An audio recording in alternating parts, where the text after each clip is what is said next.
কাটছে, দাদা ওখানে বিরিয়ানি করছে। এই চোখের জলটা কিন্তু তোমাকে মানে আমি আজকে বলবো না, বেরোচ্ছে তো বেরোতে দাও, কারণ এটা হচ্ছে খুশির আনন্দ। কারণ অক্ষয় জানে ও মানে এখন দেখো এই কথাটা সত্যি যে অনেক ব্লগার আছে যারা নতুন, কিন্তু সেই যখন আমি ছাতার তলে বিক্রি করতাম তখন কিন্তু ওরা তখন এসেছিল।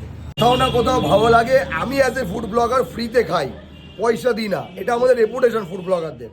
বাট যখন কোনো দোকানে গিয়ে এরকম টাইপের ঠিক মানে জিনিসটা লক্ষ্য করি, সেই জায়গা থেকে মনে হয় ভালো করেছি, কোনো মানুষকে গিয়ে ভিডিও করেছি, ভাইরাল তোমরা করেছো, ভাইরাল করার আমরা কেউ না। আমেরিকান দাদা আজকে এখানে থ্যাংক ইউ ফুড ব্লগার্স লিখেছে ঠিকই, বাট থ্যাংক ইউ সেই সব মানুষদেরকে যারা 42 ডিগ্রি গরমে এই মানুষটার পাশে এসে দাঁড়িয়েছো, যারা বৃষ্টিতে এই মানুষটার পাশে এসে দাঁড়িয়েছো, যারা হান্ডির পর হান্ডি বিরিয়ানি কাটিয়েছে এই মানুষটার পাশে দাঁড়িয়ে, সেই সব মানুষকে ধন্যবাদ জানাই। শুধু ফুড ব্লগার্স না, আলটিমেটলি প্রত্যেকটা লোককে যারা এসে আমেরিকান দাদাকে, দীপঙ্কর অধিকারীকে আমেরিকান দাদার বিরিয়ানি বানিয়েছে, মানে আমেরিকান দাদাকে আমেরিকান